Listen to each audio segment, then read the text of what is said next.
Captain's Log, Episode 83. This week's episode of the Beer Avengers podcast is sponsored by the Beer and Cheese Collective, located at 35-11 Ditmars Boulevard in Astoria, Queens. Enjoy their eclectic array of craft beer, artisanal cheeses, and specialty grocery items at the Beer and Cheese Collective, home bar to yours truly, Captain Porter Brown Stout. As we enter the fourth month of the WGA strike, and I guess we're going on to our third week of the SAG-AFTRA strike. I'm not writing anything right here. I usually write something in solidarity with the writers. I'm not writing anything here, and you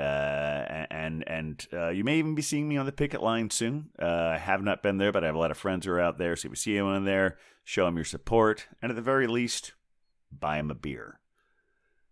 Remember to like, star, and subscribe whenever that feels appropriate. And send us your emails at thebeervengers@gmail.com if you have any questions, suggestions, or if you just like hearing us talk about you on the show. And now, without further ado, please enjoy episode 83, Vive le Huck. With a beer Avengers, beer Avengers, beer Avengers. We're the Beer Avengers. Welcome to the Beercast, everyone. Coming to you from an undisclosed location in Astoria, Queens, I am Captain Porter Brown Stout. Coming to you from an undisclosed location in Fresno, California, this is the Pale Male Hophead Huck. And coming to you from an undisclosed location in the County of Kings, oh, it is I, the Beer Wonder. And we are the Beer Avengers.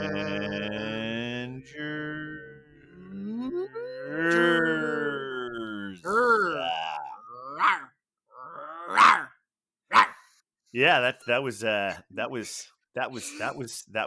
was the thing.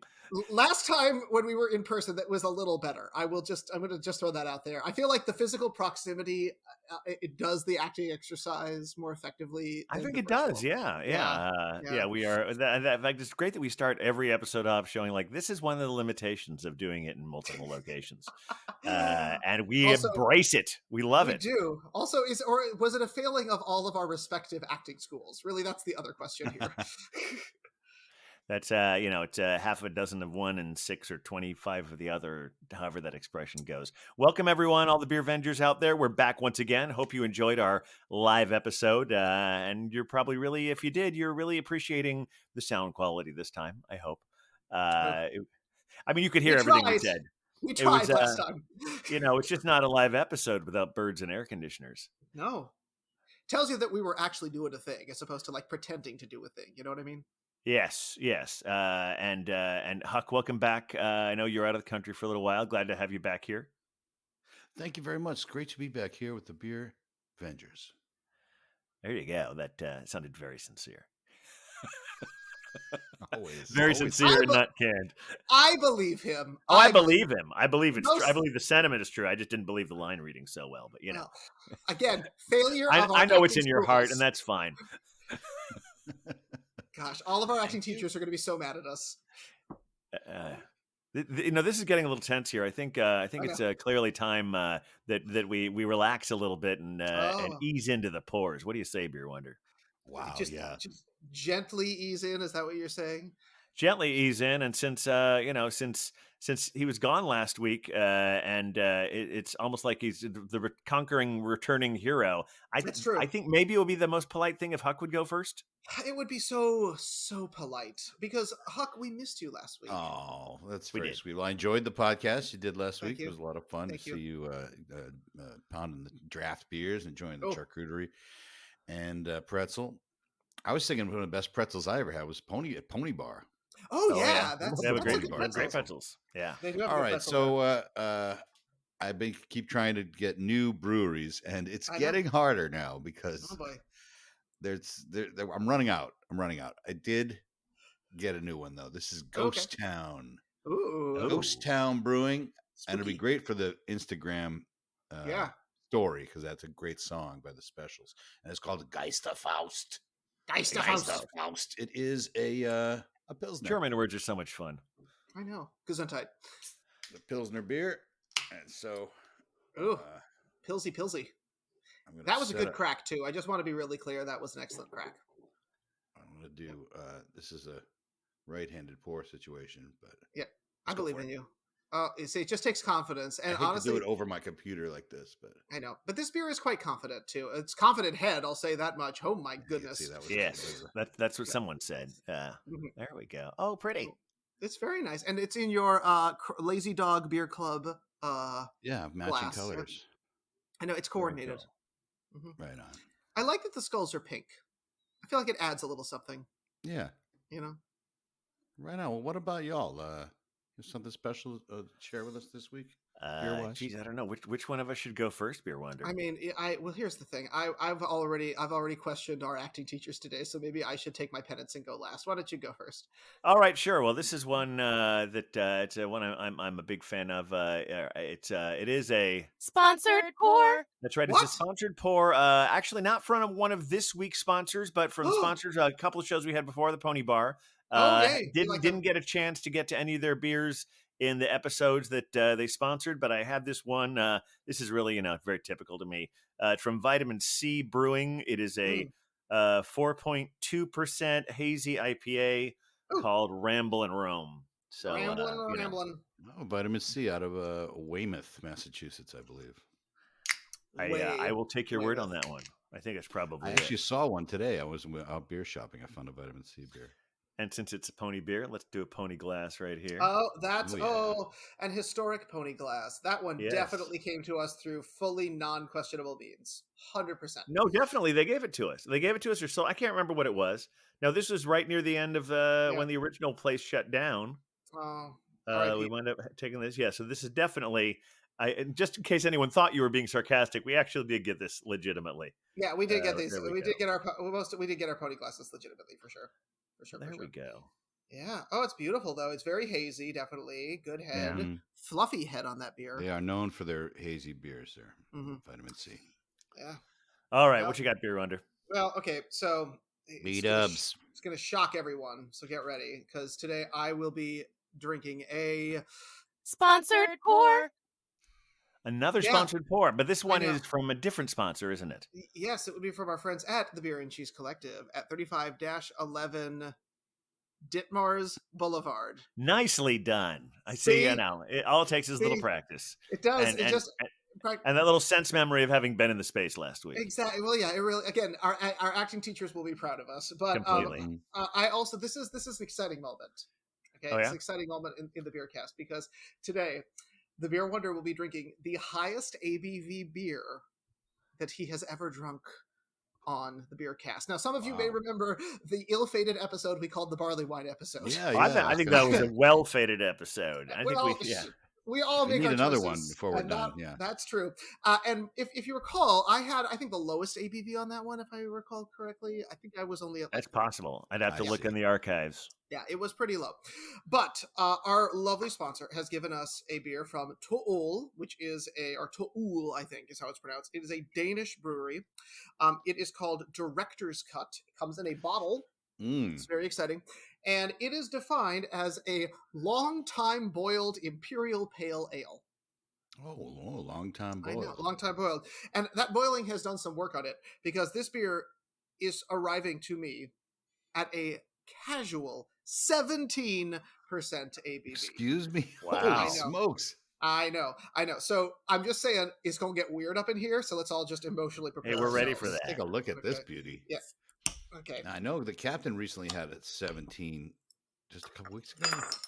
Did I? That sounds possible. That sounds plausible. But I to be think our true. highest is 17 when you had the scaphism on the show from Nightmare. That may Brewing. be right. Yeah. All right. Ooh, this I can already smell the alcohol on this one, just Let's go. popping right out of the bottle. So let's do this thing. The Take a look. provider has provided, and let's see what Yeah. we've got here. Oh my gosh! Oh wow. Provider Nice challenging and dark you there. here. Yeah. Yeah, it looks like And they call it a brown pale ale ale. or a- I know it's a long time boiled imperial pale ale. All right. So, all That's right. and interesting. there So it long is. boil brings out more of the sugars or raises the gravity, I suppose. Oh, time to drink. Okay. I assume All so. right. Very nice. All right. Cheers, Beer Avengers. Cheers. Santé. Mm. Very refreshing. Crisp. Mm. Yeah. I like it. It's got a nice crispiness to it. It's a Wow. nice. We gotta give the Beer Wonder a chance to react over here. Wow. Yeah, We'll talk about this pills a little bit. Yeah. Nice, light, easy drinking beer. Even though it is a higher percentage, it's 5.6, I believe.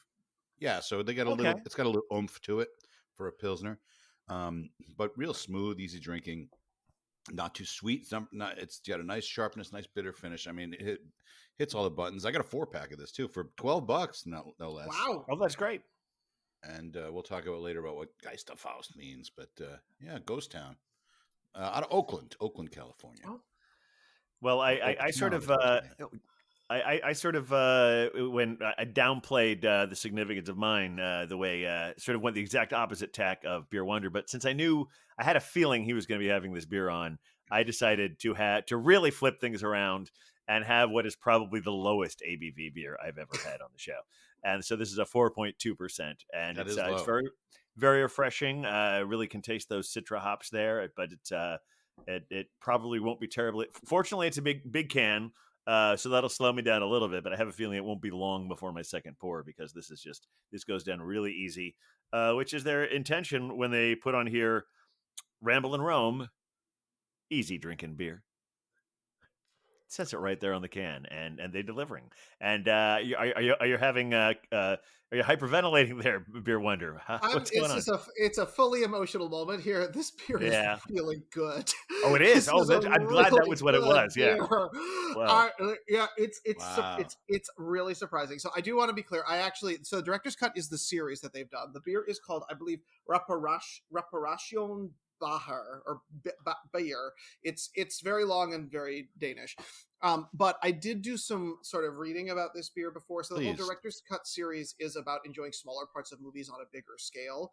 The part that was too short in the movie and that you didn't really have time to sort of embrace. And I feel like this is taking like a small theme and enlarging it in a really intense way, because this does not taste like an IPA to me. This tastes like I'm drinking wine. It tastes like wine. It tastes not like barley wine? No, it tastes like it does. Well, it's got a little plumminess to it, but not intense plummy. But it's not like what I'd expect an IPA to have. What they're doing in order to keep all this going is they actually have to add yeast multiple times during the fermentation to get the high ABV. But the final yeast that they add is a champagne yeast, which I imagine is what's giving that like winey feel. And what's kind of amazing is that it's very dry and surprisingly sweet, and you do not taste the alcohol at all. You smell it, but you don't taste it. And we will see it coursing through you over the next mildly concerned about what is going to happen in our time together this evening. I think we've raised the stakes right there. But this is a really, really good beer, and it's going to be a little dangerous. I mean, the good news is it does have that winey character, so it is going to slow me down a little bit. It's not going to knock back, but it's really nice. That's great. I could drink at least one and maybe a half of these. What a fun beer. Yeah, Tool. They do a lot of interesting beers like that. I feel like they do a lot of marshmallow stuff. Yeah, it definitely has that character. They've got a whole bunch of different series. They've got one called Dangerously Close to Stupid, and they put different fruits in that. So there's Dangerously Close to Stupid, amounts of apricot or guava or mango, things like that. They have a De Juicy IPA, which I think is funny. And then they have a whole series called Fuck Art, and then they add something after that. So Fuck Art, Let's Dance. Fuck Art, The Heathens Are Coming. Fuck Art, This Is Advertising. All sorts of interesting brewery. There. So yeah, cool stuff. I guess we have to go to Denmark.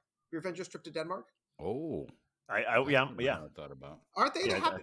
Or is it the Finns that are the happiest people on Earth? I think it's the Finns, right? Yeah. Okay. I bet the Danes are somewhere in there. Yeah, I mean, Scandinavia is a pretty cheery place in general. Anyone who's ever read Strindberg knows that. Very cheery. Yeah. Unless you're in such a cheery place, you don't come up with a play called Dance of Death and then write a sequel. Well, you got to dance on death twice. Well, yeah. You do it multiple times. Speaking of like European happiness, Huck was enjoying some European happiness over the last couple of weeks. So I want to find out how was your trip? Uh, it was great. It was good. I'd never been to Paris. We went for a week, and we were on a tour, so we kind of we saw all the things you're supposed to see. It was a very touristy trip. Okay. Not that Very there's well anything wrong with curated. that. It was actually it was well curated. I went to see Versailles, the palace, and I think Captain. Have you both been to Paris? I have, yeah. Yes. It's don't they call the palace, or the in French they call it the chateau, Chateau de Versailles, Chateau de Versailles. Chateau de I think they Versailles. do call it the palace. Anyway, it's pretty impressive. But yeah, it was good. It was a good time. Didn't really witness any of the unrest Oh, right, because there because were it's a big protests. place. And in a lot of ways it reminded me of New York. In that there's a lot of traffic and there's a lot of people. But there's nothing in New York like the Louvre Oh, sure. Museum. That's true. This thing is like, it's massive. It's just massive. But what we did was we said, well, we're gonna follow we had a little said, I heard here how to follow the masterpieces. So we go and we saw first when we found the Venus de Milo. Oh yeah. Right. I was like, Yeah, oh, I that think I was saw cool. that. All Yeah. right. And then we saw Winged Victory, which is Oh yeah. the headless thing. Oh, I forgot about this. I was with my mother-in-law, and she's having trouble getting around, so she's using a cane and using things to walk with. And we're right under the Winged Victory, and all of a sudden, one of the people watching the Winged Victory, they're very lazy guards. They're yelling from the corner in French. Oh. And I didn't really. And everyone is looking over to like the corner of the room where they seem to be yelling towards, because the guy was cross-eyed, right? Oh. But he had glasses on, so you couldn't really tell where he was looking. But it looked like he was looking in this general direction. And I'm looking like, what is he yelling at? I'm like, is there a kid climbing on the Winged Victory or what is it? And I realized as we're standing there that it's Jennifer, and she's got her hand on the stone that's holding the statue up, because she's using it to help herself. They're Oh yelling at no. her. Oh. she caused an international incident. Although I think we recovered pretty well. But I did learn to speak French. Congratulations. In a month. Not really. I didn't really learn to speak French, but I did do fairly well. It did come in handy, because people say, everybody speaks English, which is generally, pretty true. Everyone at the hotel and a lot of restaurants will, but not everybody. Not everybody. And so it did come in handy a few times to be able to converse. I was conversing, like, the thing is, I sound good, my acting skills. Shout out to the National Shakespeare Conservatory, that I can do accents and voices. So it was like, when I speak, it sounds like, oh, this guy speaks French, even though I don't. I really don't. So the answers come back at me, and I'm like, oh. But honestly, I think now that I know it, it's actually, I think it's even closer to our language than Spanish is, and even easier to understand. The problem is that the accent is so different, and the way you pronounce the words is so different. But if you look at them on paper, I mean, there's so many similarities. So, and if you know another Romance language, like I know Spanish fairly well, and sure, so that definitely helped me to develop that. But it was cool. And then we got to see the Mona Lisa, right? So we'll see the Winged Victory. We go see the Mona Lisa, and if you go in the room, it's like, it's ridiculous. There's a rope that you have to go around like you're back in the airport now, and it's a giant room too, isn't it? It's a giant room. There's other paintings in the room to look at. But everyone's got to see the Mona Lisa. It's not large. Yeah. No. I love Da Vinci. But is it it's still like, behind bulletproof glass? Like, is it still like you're far away from her? Well, I think you are a little far. Okay. But what happened was, we're in the line. We're winding through the line, and it's moving. It's fine. You see people up front. Everybody's got to take pictures now. Everybody's got to get their picture. I take some pictures, sure. But it's like, there are pictures of this on the internet. It doesn't, it's not that important. But I think they should just disallow it, and then, it would be a much more pleasant experience. That's just the old man talking. But we get up near the front, and one of the guards sees Jennifer, and this is after the day I didn't tell you that she fell. So she's got this big black eye. She's fine. She had no internal bleeding, no breaks, but she got her whole side of her face got fucked up. Oh, And no. so she's walking with the cane. She's got a mask on, and she's got this black eye, so she looks the part of somebody that needs help. And so the guy's like, oh, please, madame, this way. And they're like looking at Bricken and I, oh, you with her? Just come, the whole family come. And they brought us up to where the security people are. Oh, wow. Which is about like 7 feet in front of the people that are allowed to get as close.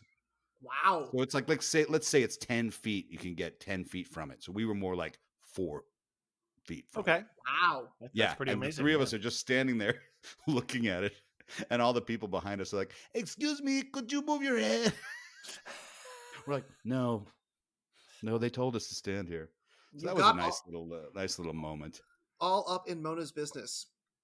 Yeah. And so given that really close view of it, what'd you think? Mm-hmm. Yeah. What are your thoughts? It's fine.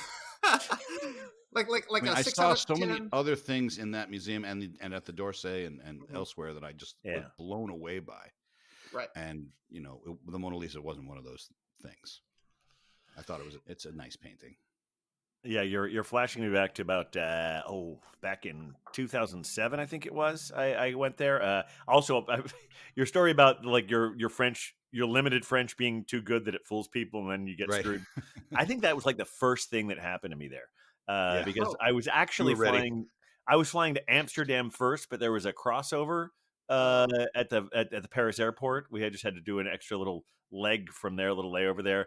But I think we had to go through security again. And when I was telling security, I can't even remember what I said, but whatever I said sounded so convincing. The security person just started like talking to me quickly in French. I'm like, I don't know what you're saying. But the Louvre thing. Je ne comprends pas. Yeah, exactly. If I'd known that, if I'd even known that much, I would have been able to have been better off. Je ne comprends pas. But I don't understand. Yeah, you see that's your favorite joke, isn't it, Beer Wonder? Well, look, if we're doing multiple languages, I got to get something in here, and I have none. So I could do Latin, but that's not going to help anybody. Yeah. It's going to help you though to learn other languages. Well, that's true. I did fake my way through Europe with Latin. Anyway, continue, Captain. So yeah, so I wound up. They had this sort of English language tour of the Louvre, and it's not. Of course, it's not a tour. It's more of just like, here are some highlights, and we hit all the same highlights that you're talking about. As well as a few others. I think we saw the raft of the Medusa as well. But the interesting thing about the Mona Lisa was their guide was not allowed to talk to us in the room. Oh, where the Mona Lisa was. Huh. She'd say, you could go in and look, and then we'll come out and we'll stand in this hallway and I'll tell you more about it. So we went in and saw it. I didn't get anywhere near as close as you. I thought it was, I wasn't blown away by it either. I didn't think it was bad, but I didn't think, okay, No. there it is. That's what it's supposed to look like. And so she was telling us this whole story about how they just recently renovated some things as far as the place that she was. And this is she's speaking good English, but somewhat halting because she wants to make sure she gets the right words out. And so she's telling us about how and this was recently renovated because of a donation we got from the Japanese, because the Japanese people are crazy about Mona Lisa. Oh my God. So I love the fact that there was just that pause where it sounds like she's just saying they're crazy about Mona Lisa. They're crazy, and they also like the Mona Lisa. Yeah. No, the funny thing, she was being completely sincere, wasn't trying to say that, but it was just like, it was like, oh, there's more to that sentence. Cool. Right on. Very cool. There was a couple of paintings we saw, like that I was blown away by the crowning of Napoleon, or Napoleon crowns himself. Yes, I remember that one too. Yeah. Yes. He takes the crown away from the Pope and tells the Pope to sit down. So that's the picture, is like right after he tells the Pope to sit down, and it's massive. It takes up. It's a huge painting. It reminds me of Norman Rockwell. It's a guy named David, French painter, and he also did like Marat Sade, I think. In the bathtub. But this painting, I just couldn't take my eyes off it. It was just so compelling. like each, and there's all these clergy members behind the Pope, and each one of them has a different expression on their face, like, oh, like, or like this isn't going to work out, but not like, oh, they're not doing any of that. It's just you can see behind their eyes what they're thinking. It's just amazing painting. And the other one that I saw was at the d'Orsay, which is Van Gogh, which I love Van Gogh, and I have it here because I bought the cleaning cloth. I didn't even know this existed. The glasses wipey. Oh, the one where it's wow. it's the reflections of light in the Seine, isn't it? And it's the stars and also it's the starry night over the something bridge. Right. Yes. And I didn't know this existed because the starry night. It's not starry.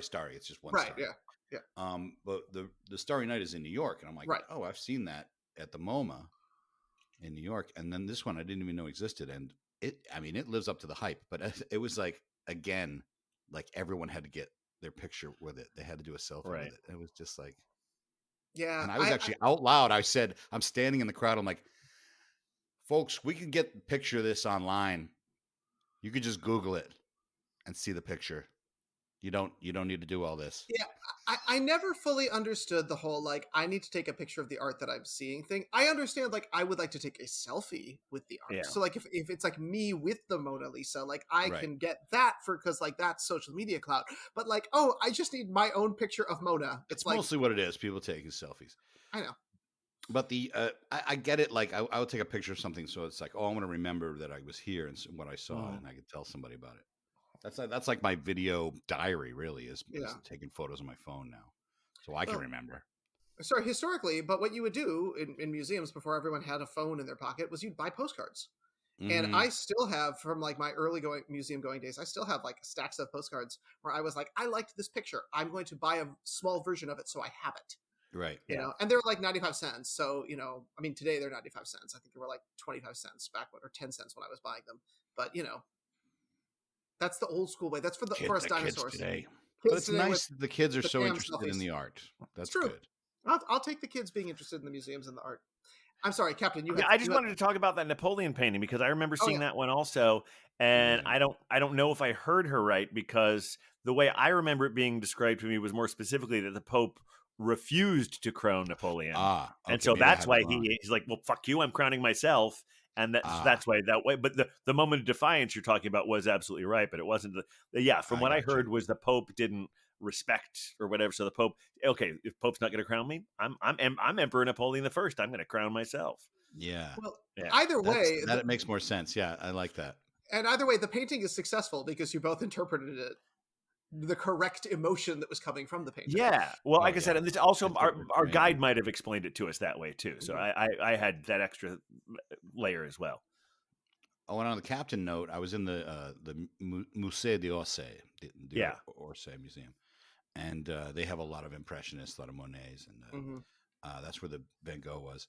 But they also had this big statue gallery, this sculpture gallery, really a lot of interesting stuff. And they had this Statue of Liberty, right? Yeah. I could see it from a distance, and I'm like, this better be, what's his name? The guy.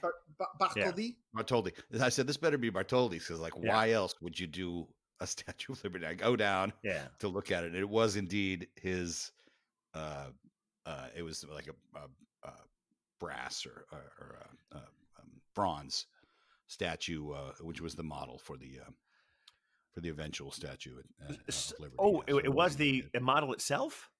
It was a version that he did. It was, okay, because because the one that I saw was the one that he did was in a different museum. But what I heard happened since I was there, because there was another copy of it in the Luxembourg Gardens. Oh, yes, we know that. And what I heard was that the Musée d'Orsay restored that one because it was getting into bad shape. So it was their project. They restored it, and in doing so, they still put it back in the garden when it was done being restored. But then they also made a replica of it for themselves. But interesting. I think that may be I mean, look, there's a bunch of her floating around. There's one at the Met I think there's Museum, more than one, right? Because they were right. If I remember, Captain, they were selling them as like you could get little miniature ones if you donate enough money. Yeah, but not anywhere near that big. This was more like a 10 foot. 10 foot tall one of it. Okay, I have it here. Liberté. We know her. 1889, bronze. Yep. A gift from the French people to the American people of the 100th anniversary of the American independence. Go America. Colossal, blah, blah, blah. Classic iconography. It doesn't. This smaller copy was acquired by the French state during the artist's lifetime in September 1900 for the Musée de Luxembourg in Paris. Okay. Oh, The statue was exhibited there until 1906, when at the request of the sculptor's widow, it was placed in the Luxembourg Gardens. There you go. There That's It that's remained where I there saw for- it. That's the one. Yeah. It remained there for over a century before being transferred to the Musée, which is I the mean, look. natural successor to the Musée de Luxembourg. See, Okay. she's been through some things. She's ready for retirement. She's going to go and live in a nice train station. I feel like that's appropriate. Yeah, and that one is since I was there. But when I was at Musée d'Orsay, there was also a copy of another very early Bartholdi, which was a Good Samaritan thing that he did. Ooh, Yeah, it's pretty nifty. Y'all, when I went to the Louvre, I went once when I was in college, saw Mona Lisa, was also unimpressed. The second time I went to Paris, I actually specifically took a tour where when I met the tour, it was like the hidden treasures of the Louvre or whatever. And I met the tour guide and she was literally shaking. It was just me and one of my friends. And she was like, I just need you to know we're not going to see the Mona Lisa today. And both of us were like, yeah, we don't want to see her. And she was like, oh my God, thank you. So we Called literally Hidden Treasures. Yeah, and we literally went and saw this whole other wing that like I did not know existed, and we saw all this cool stuff. We saw one that was from it was like either he was a Russian or I forget where he was from, but basically he wanted a wife, and so he sent artists out to go and like find women and paint pictures of them very quickly and then bring them back on little tablets, and then he would basically do it Tinder style where they'd like show a picture and he'd be like, yes, no, yes, no. And so they had like 12 of them on the wall. And so we literally sat there and were like, nah, not so much. Yeah, that one, definitely. Best part of the thing. I loved every second of that. And yeah. The Louvre is so large, they have a gallery of frames. And we came upon this gallery and I said, is this a joke? You know, because it was like all empty frames. It was like, no, this is the exhibit. Are they talking about like the different frames. styles of frames? Yeah, Like yeah. the frilly ones and the ones that are a little bit more flat and the ones that have like the bevel in Exactly. them. Oh my God. Well, we were on our way to find the one Vermeer, because we're big Vermeer fans, and we did find it. It's the Astronomer. It was very cool. Another very small painting, and I'm like, and what was funny, like everybody's gathered around the Mona Lisa. When we got to the Astronomer, I was like, and I got to stand like right in front of it. Yeah. Oh, cool. No one's around, and like people are coming in the room. I'm like, come here. Got the Vermeer here. It was funny. Like, it's all about the hype. Kind of like vitamin C brewing. Yeah. I mean, it's a good beer though. This good beer is really good. Yeah. It's a favorite of the brother-in-law. Oh, does he have? I can't remember. Does the brother-in-law have a? Have you given him a beer vendor name? Because I feel like you've talked about this guy before, and I think he's just a brother-in-law. Oh, okay, all right. It's all. That feels some like sort an of appropriate beer haze. vendor name. Yeah, Some Haze sort Bro. of transferred The Haze Bro. Angelino to the Haze Cape. Bro. He's the Haze Bro, yeah, for sure. There you go. He's still on it. I mean, he loves it because you have Treehouse on the Cape now, so he just gets so much of that. But he likes vitamin C and Trillium. Oh, actually, I found some Trillium today. At the Maroa Shell. Yeah, and I do mean the gas station. Yes. I went in there looking for. I went in there looking for some anchor steam. Oh yeah. Oh yeah. I did not find any. They didn't have any anchor there. I guess everyone's hoarding it at this point since it's not going to be around for much longer. I know. Well, just in case our listeners don't know, Anchor, one of probably I'm going to say the first American craft beer. Are we gonna? Do you think we can claim that? I think they can claim that title. I mean, there might be a few other people that are pushing for that crown, but I think they deserve it. Yeah. Well, they are shutting down after inventing the California Common, the American Steam beer. Like sort of these the things that started American craft beer. They are on the way out, which is a sad story of corporate consolidation. Right, because yes, it really is. They're owned by Sapporo right now, aren't they? The They same people are, who bought yes. Right. Stone? Yeah. Exactly, and a not quite controlling share, but enough that they have further distribution outside of the United States in our friends at Brooklyn. Now, Right. they have existed since 1896, I know. but It's over 100 years.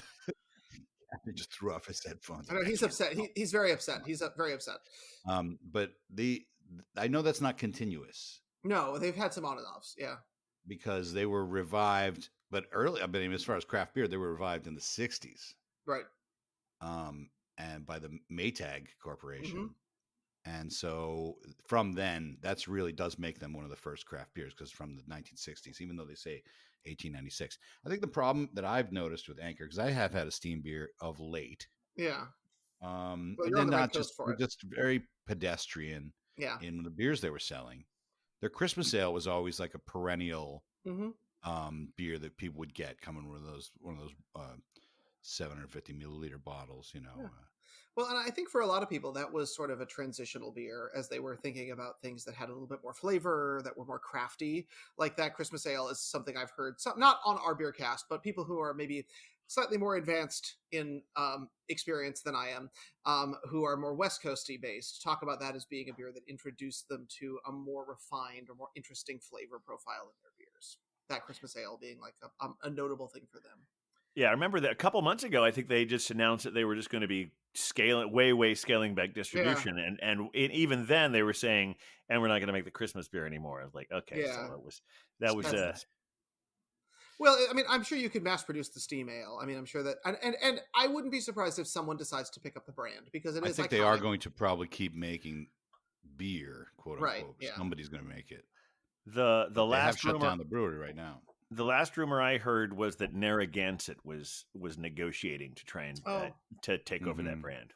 Okay, That makes sense. So we'll see. I mean, I'm glad to hear that the brand will be revived. I'm just sad that that brewery will no longer exist formally. Yeah. Well, I remember the Anchor Steam was my go-to beer when I would go to Odessa on Avenue A. Oh, look at that!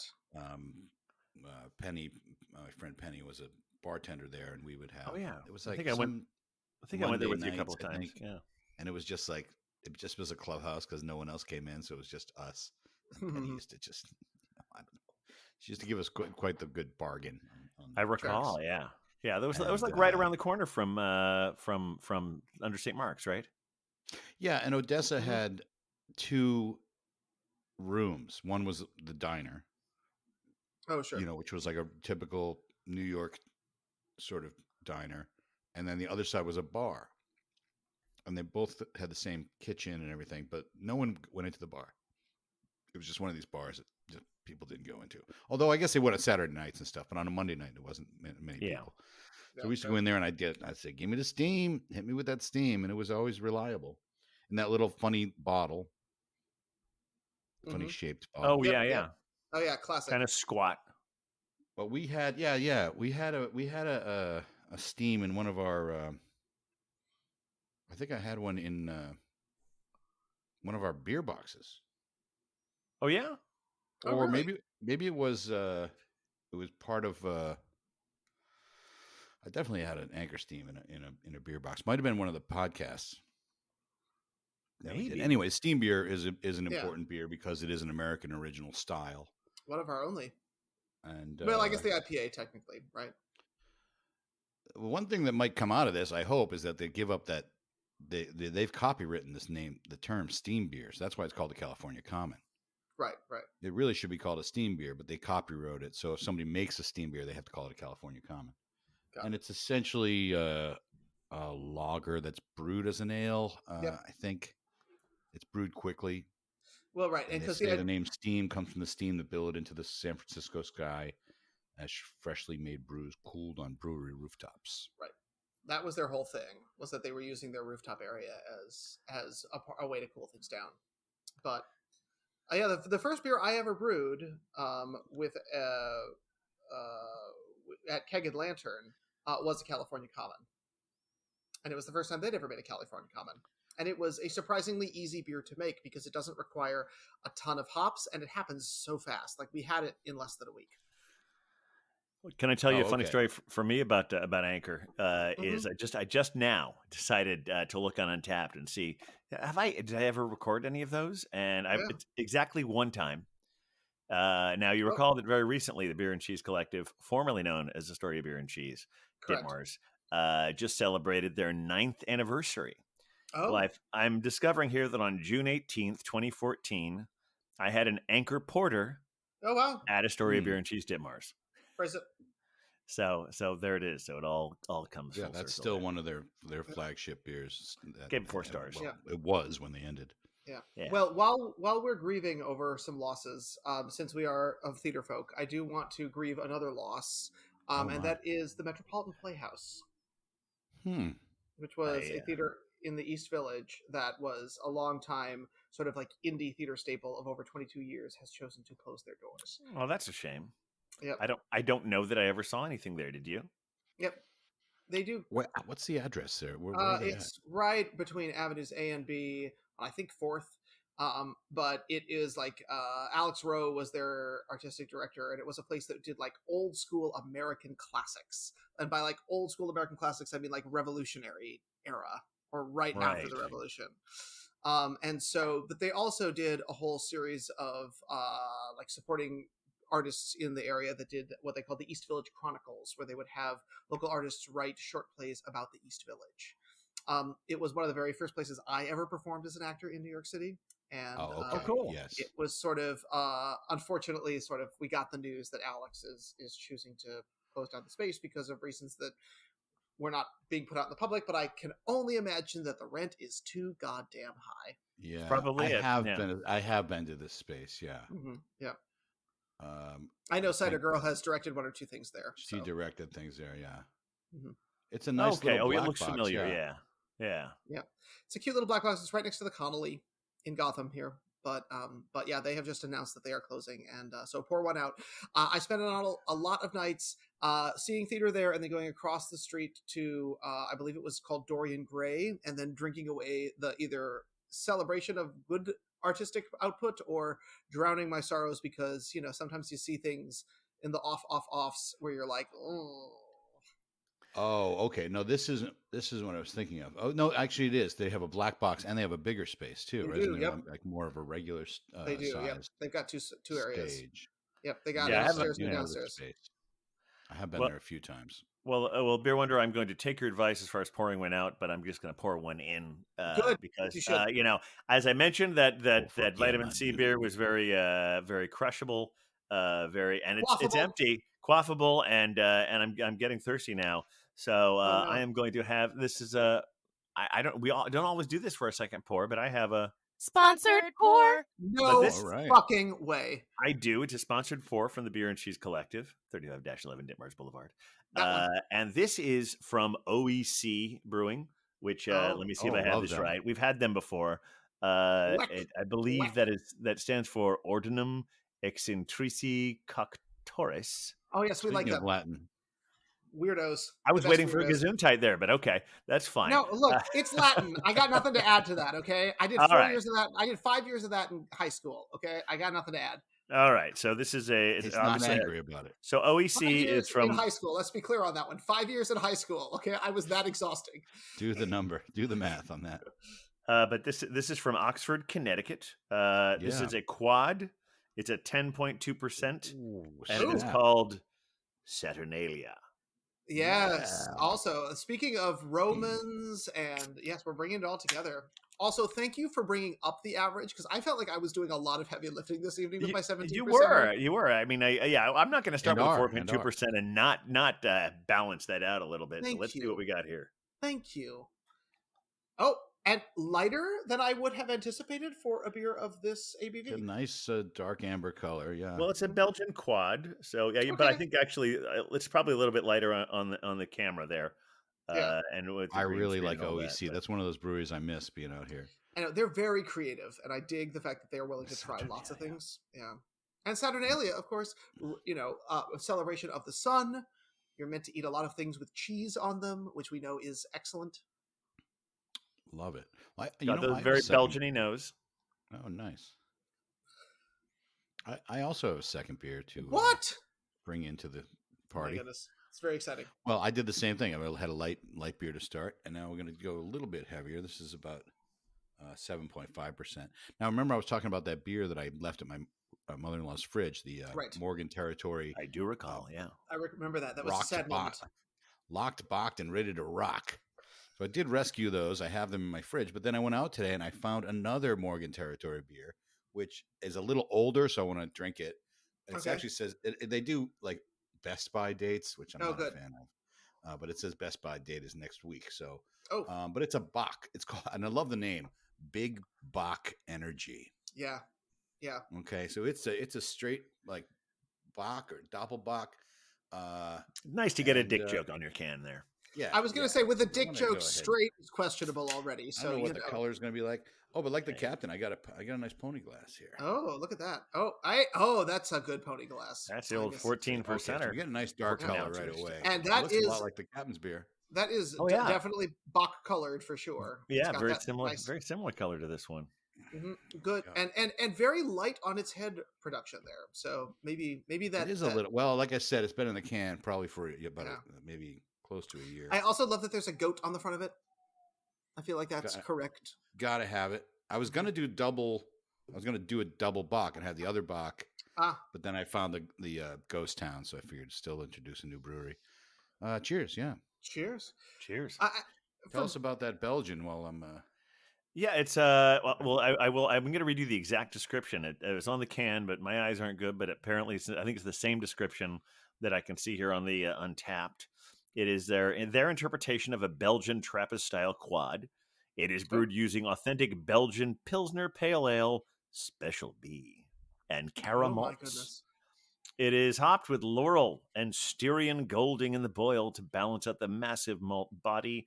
Finally, the beer undergoes a warm fermentation using a classic Belgian Trappist yeast strain. And this came out in December of last year. That was their first initial release. I'm proud of them. Yeah, so this this one's big. How is your box?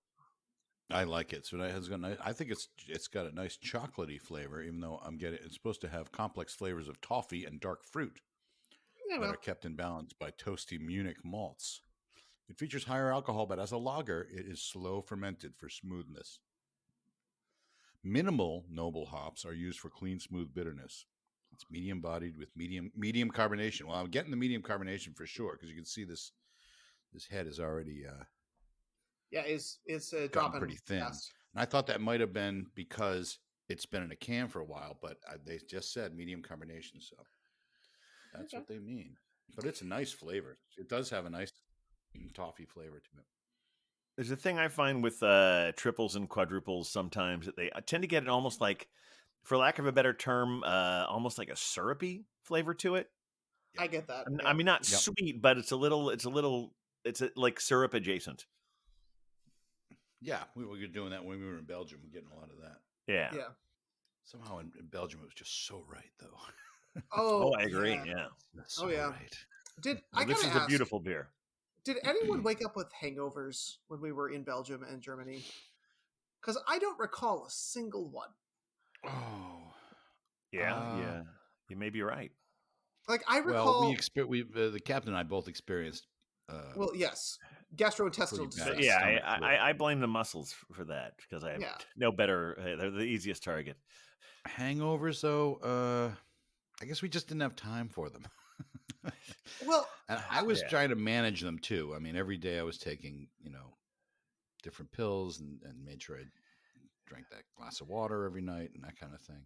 I mean, I also felt like our overall amount of consumption was not over the top, generally speaking. I mean, we would be drinking all day, but I didn't think, Well, no. I mean, a lot of especially when it was all the scheduled stops. Like, we'll have a beer here, we'll have a beer there, but I didn't think we were just like we weren't saying I need more. Yeah.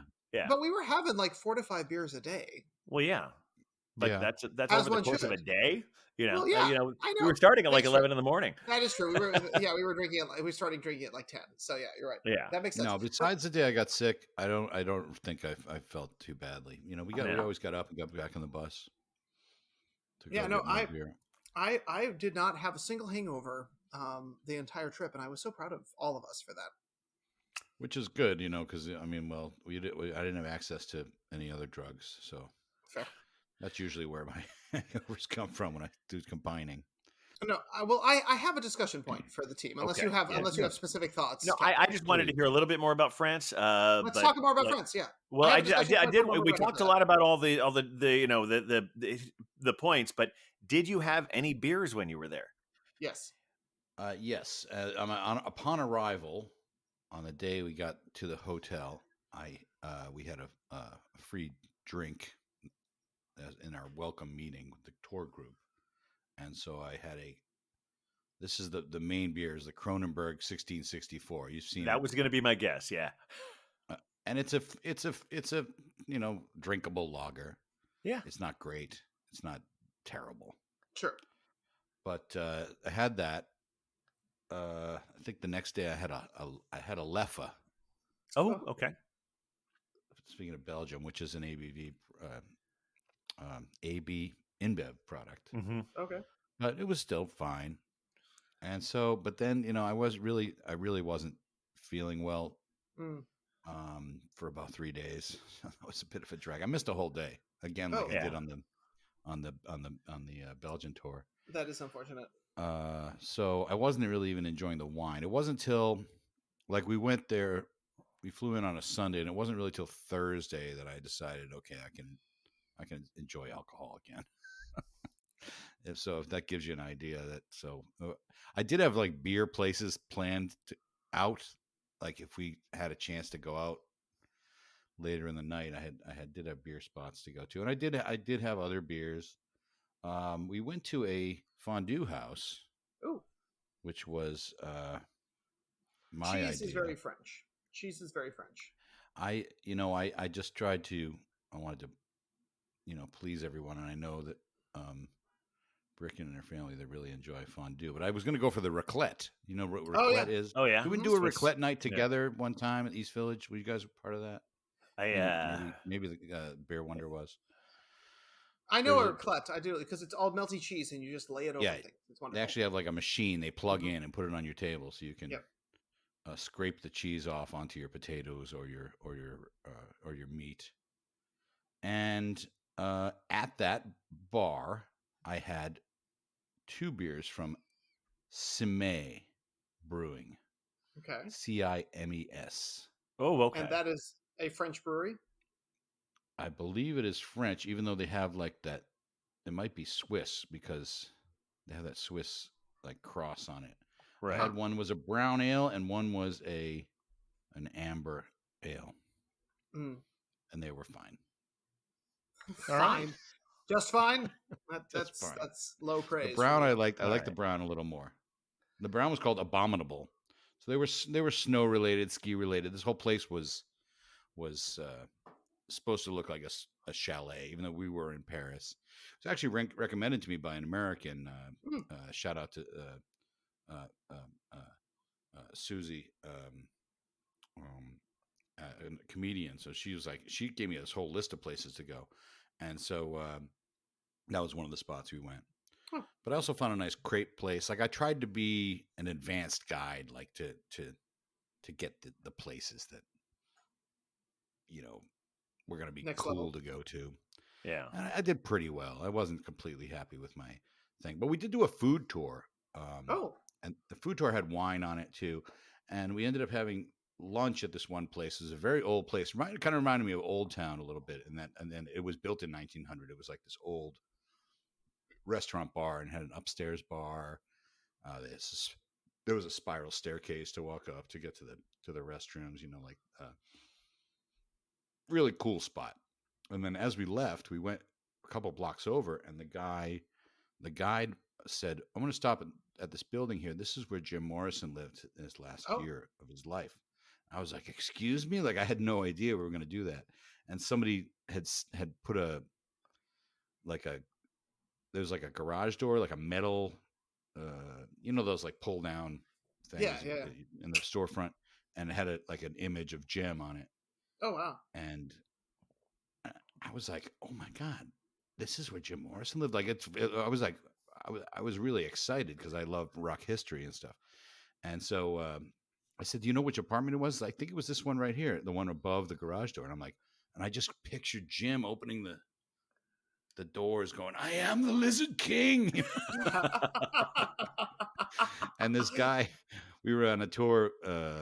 This was separate from our regular tour. This was we booked this separate tour, and these people were on it. These two, this couple with their two daughters, and the father was explaining to them that he was the Justin Bieber of his day.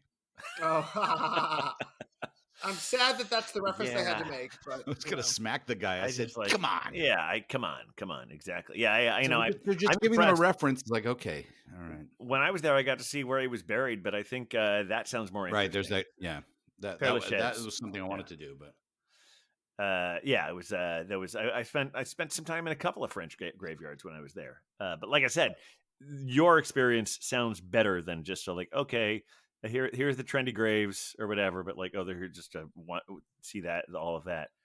it was just surprising, because we were on a Yeah. food tour. We were getting, Yeah. we had great food, macaron and chocolate, and so fancy. and we had a croque monsieur, and we had falafel because we went to the Jewish sector, Ooh.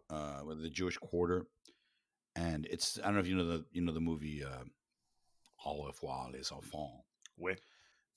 and it's about these hundreds of children that were taken from this school because they were Jewish, and Right. Oh, lovely. Yeah, it's based so they on had Louis big Malle's. memorials there.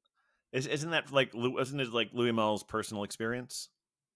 Oh, I don't know about that. Right? That was About his movie, his though. childhood. Yeah, I know he directed the movie, and I was wondering if Right. it was. I think there was a personal connection to him with that story. That I don't know, but I know they had a Yeah. big memorial there, and that was and the guy's like, "Oh, this is actually the school they were taken from." I'm like, "Oh gosh!" And then around the corner we had falafel. Well, there you which, go. It all fits I'm together. not like a falafel guy, but it was pretty good. Mhm. It was pretty Excellent. good. So it was a Well, nice food tour. I also understand that Cider Girl had some adventures and came up with a. I received a personalized intel here about a cocktail, a wine cocktail that she enjoyed. It was Yes, the it's a Kier very cocktail? popular aperitif they do there, the Kier.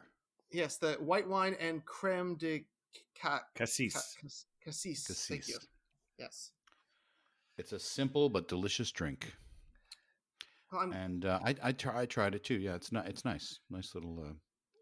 We You actually men- went to a restaurant at the top of the this other tower, the Parnassus Tower, Hmm.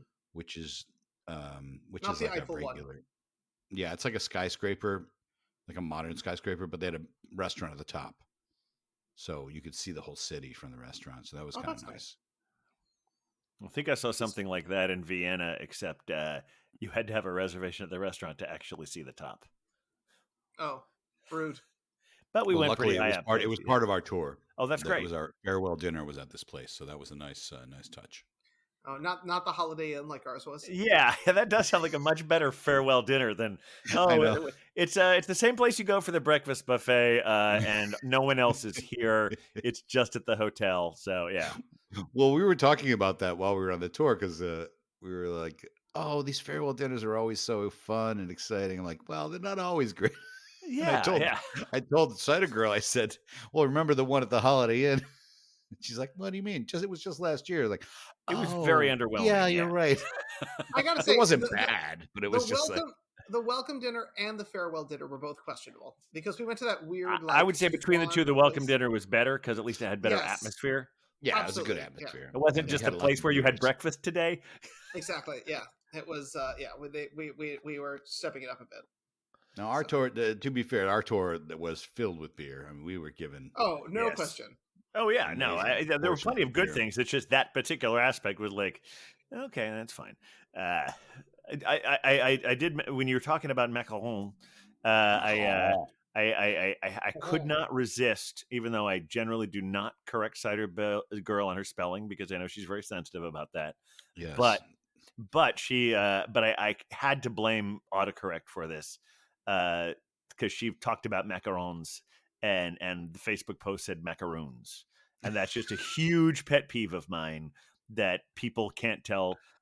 I'm not saying Cider Girl, but a lot of people sort of like want to make that the same word. Like I've seen several television shows in the last couple of years where someone's holding a macaron and say, "Would you like a macaroon?" Like that's not what it's called. You can't. It's not an alternate pronunciation. That's a totally different cookie. Totally different. Hashtag totally different cookie. I don't know the history of the macaroon. But it's like a coconut thing. Yeah, it's an American thing. Nothing to do with what a macaron is. Yeah, but it is a legitimate cookie, as is a macaron. But they're totally separate things, completely separated by one letter. And yeah, the first one was on a season of Fargo. We're saying, "Look, I brought you some macaroons." I'm like, "No, you didn't. You brought him some poison macarons." Oh, spoiler alert: they're poison. And then I saw a lot of murders. Then I saw it again on The Great. Now with we're playing. She's playing Catherine the Great, and the whole like thing is she's just sort of tone deaf because she's bringing the troops cookies. They're all dying, and she's the queen, and she's like, "Hey, I brought you these macaroons." I'm like, "They're macarons. Those are you're clearly gosh. Yeah." So that's. I'm sorry. The Russians were very, very good with the French at that time, so they would know definitely how to pronounce right. it. Even if they are speaking English because it's an American comedy. But I feel like I want to sort of just veer again now that I'm embarrassed myself with all of that. I want to just say again, like, Beer Wonder, how's that beer treating you? Look, we're about 2/3 of the way through. Okay, man, life is good, y'all.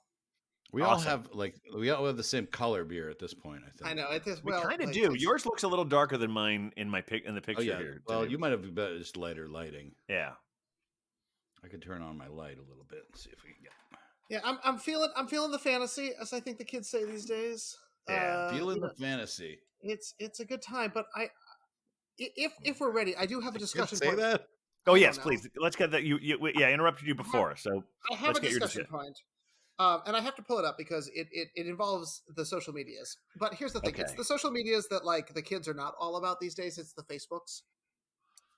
Because the kids are done with Facebook, but right. I mean, we're still on there because we don't have a lot of those kids who are into us. It seems, but that's true. And while I'm looking this up, do you want to remind them of the other social medias where they can find us? Maybe the ones sure. I mean, basically, look anywhere where it's at the Beer Vengers. I don't know if Threads is even worth your time because we put a couple of posts up there, and no, I mean, apparently a lot of the other people who are around us migrated, but no one's even noticed those ones. And not that I really care that much. It's more that like. If we're putting on there and no one even like gives it a courtesy, like I don't think anyone's really paying attention to Threads, but we're there. We're there with at the Beer Vengers. That's Meta. Threads Facebook. hype might be all the Meta places are in there, and we're also there on Instagram. Instagram is one of the metas. But yeah, at the Beer Vengers. Actually, I'm curious. We've been flirting with the idea of putting in a little bit more video content. Last week there were so many visuals involved in our live show. I decided to put together a video version of that. It has a few little extra. There's a little bonus material contained within that, which I know you guys got to see. Is it worth sitting through at least half the show to find the bonus material? You get to see me with hair. More. Oh, there you go. Yeah, hair in a different place. Yes. Which sounds way more sexual than it is, but it's not. Move to the minute mark to catch it.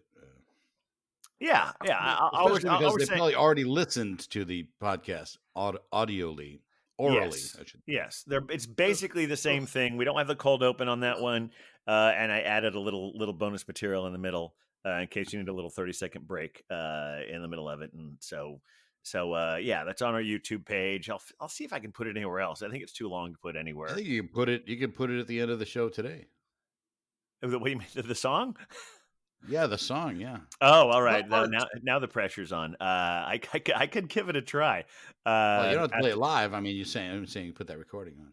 Oh, you mean I could just tack it on there? Yeah, I mean, that's probably not going to happen because you play the ukulele so well at the end of it. So. Well, that's very kind of you.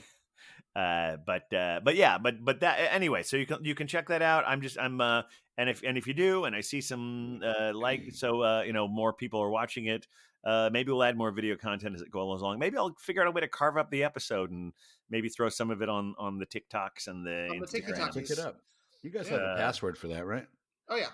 Yes. I just don't use it because I don't know what it is. But you're attached to it, right? You're except I logged just into went that. to look for it and it disappeared on me. I don't know why. You're Okay, the one well, we're relying on for the Tiki Takis, so Oh my! I know. I haven't done one in but I think I did. I do one in France. I don't know. I don't think so. I didn't With see great anything. Huck comes great responsibility.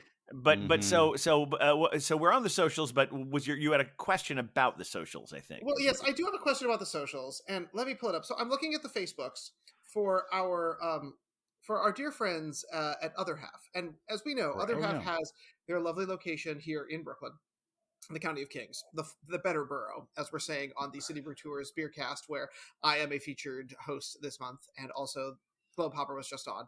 But they do also have a Finger Lakes location, and they recently had to update some of their policies. So I'd like to do a dramatic reading, a reading from the book of the Other Half Brewery Finger Lakes, and get response from the beer venture community. Updated Okay. policies. Please read. We're big dog lovers. Most of our team has furry friends by their sides. We wish we could bring them everywhere, but sometimes it's best to let them relax at home or enjoy the great outdoors with us. To ensure everyone's safety and comfort, we've made the decision to reserve Saturdays and Sundays as dog-free days inside our tap room due to limited indoor space. However, we still welcome dogs on our premises as long as they are leashed and enjoy the outdoor areas on that day. We want to create a safe and enjoyable environment for everyone, and our tap room can get quite busy during weekends and events. Feel free to explore the expansive acres of land we have where you and your furry companions can sip a pint together. Additionally, we love that our space is family friendly and we're committed to maintaining that environment. If you are bringing kids under 21, we kindly ask that they be supervised at all times. For their safety, we request that no children wander the space unattended. This includes playing yard games and ordering food from food trucks or snacks and sodas from the bar. Thank you for your cooperation. I mean, that all sounds Okay. extraordinarily reasonable. In fact, Exactly. I would almost be in favor of designating certain hours kid free as well. I don't know how that flies in the Finger Lakes, but yeah, I think if breweries are going to allow dogs and kids most of the time, there should be an adult swim on occasion. I think I was just looking at their tap list. Looks really cool. I mean, they're an They excellent got a their space Maibach is on here. their space looks beautiful. It looks Yeah. excellent, but clearly they have because the Brooklyn vibe is a baby in a brewery. That's quintessentially Brooklyn. Sure, but this isn't Brooklyn. This is the Finger It's Lakes. super Clovis is with the town here where all the Right. babies are in the Yes. brewery. Because I think that bringing kids and dogs to breweries needs to be an okay thing, but at the same time, I appreciate that they're adding some common sense restrictions around making sure that everyone is able to have a safe and enjoyable experience in their space. And I'm Yeah. curious what led up to that, because Other Sure. Half I think has always been a community focused brewery. At least in my experience with them here in Brooklyn. And I'm concerned about what led them to have to make that kind of a declaration Yeah, and I add these wonder. additional policies. Oh, that's Because true. Yeah. it makes me think that our fellow beer vengers near and far are maybe not respecting our third spaces in the way that we should be with our kids and our dogs. Yeah. Yeah, Well, that sounds so carefully crafted. It was just like, fuck you guys, we got to do something. yeah, But we there's can't piss definitely our something going on there, people yeah. off. So let's figure out the best way, and everyone on the staff has to approve this and reread it and make sure we have it phrased the way that will piss off the least amount of people. And I'm wondering, well, since you're looking at this thing on Instagram, is it Instagram that it's on? It's the Facebooks. It's the old Oh, it's people's social Facebook. medias. Okay, Yeah. so this is my question: is what are the comments like? Wildly supportive. Oh, Okay, great. Oh, that's So good. yeah, so I think they did it the wildly right way. supportive. Yeah, there's 17 different comments. They've got over 200 likes on it. My favorite one said, "As a parent and a dog owner who loves Other Half, it annoys me to no end that inconsiderate folks have made you make these common sense rules. Feels like everything you said here is what people should just be doing anyways. That's what we do with our kids and dogs. Keep doing what you do, Other Half. We love your spot." So it's pretty clear that there is a lot of love and attention that is being given to this, including people who are saying so glad we brought Charlie in today. We totally understand dog emoji. So people get it, but it makes me want to send a little message out to the beer venger sphere, because our massive reach, most of it apparently in California, is just needs a Well, quick reminder. yes. Oh, we can talk about that too. But yeah, I okay. And keep talking about this, and I'm also, going to talk about what you're referring to right now. right, but also the aliens, because I'm still convinced that parts unknown, you're out there. Yeah, is the aliens are very good at disguising themselves at this point because we don't have any unidentified people anymore. But that's unfortunate. yeah. Aliens come back, but I just want to remind everyone that, like, yes, we want your kids, we want your dogs there. Like, these are meant to be community spaces. They're meant to be. Breweries are good at doing that, but let's just make sure that we're making sure everyone is having a good time, including your furry friends and your tiny humans. Well, my point of view is like when I see kids or dogs in the brewery, I mean, I don't care. I know, as long as they're like a lot of like Hayes bros get upset about it. But I know. it's like if you're not bothering me, Mm-hmm. if your dog's not barking or biting me, you know, it's Yeah. like I don't care. Yeah. We're having our own thing. I'm not going to change my behavior because there's children in the room. I'm gonna yell out F-bombs. I'm gonna pet the loudly. doggos. I don't know if I'm going to yell them out, and they're not really bombs either, but you know, they're words. I always thought I know you think I get on you too much about this, Huck, but because you're say effing whenever you want to, but I also Did I think say F-bombs again. You said Teach the F-bomb. children. Yeah, I feel like using that term makes the word fuck sound more violent than it But if I said is. fuck bombs, it's not the same. No, you're right. You're right. But I feel like I'll say fuck whenever I'll yell out fuck whenever I want to. I'll yell out fuck whenever I want. Yeah. There you go. If we're we used to do it in Brooklyn or wherever. Yeah. Yeah. Kids, I'm like, you're the one that brought your kids to an adult space. That's your problem. I understand there are times when you want to say effing or freaking, and it's very appropriate. But I feel like I've always felt that the term F-bomb applies too much violence to a word that doesn't deserve it. That's just my own baggage or whatever. But I think it's valid. You're fine. All right. Thank you. This was a very nice civilized discussion about that. This was a good podcast today. It was very arty. Yeah, I was going to say. I feel like we were really entering the like intellectual, educational podcast. We should really cross promote in both sectors. By the way, I know this is kind of bearing the lead, but did you guys know that we reached 3,000 downloads this week? Bless it. That's all 3,000 of the aliens. Yes, for the entire run of the show, we have now passed 3,000 downloads, and we were talking about how actually. Math on that. And Huck, I want to thank you so much for telling all the Californians about us, because now, like, barely edging out for this month, California is ahead of New York. Rude. New York, do better. And we are tied. But that's not necessarily surprising with all the California beards. Downloads an episode. It's pretty good. It is. And so we've caught up with that, and so I'm not surprised with all the California beers. But here's what does surprise me: New York right now is tied with Texas, and I really want to reach out to our Texas listeners. Thank you. I don't know where you're finding us. No, I mean don't make that yet. I'm sorry. Well, yes, I'm sorry.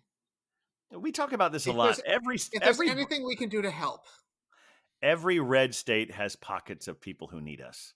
Pockets. I know, but I just feel 40%. Yeah, that's what I'm saying.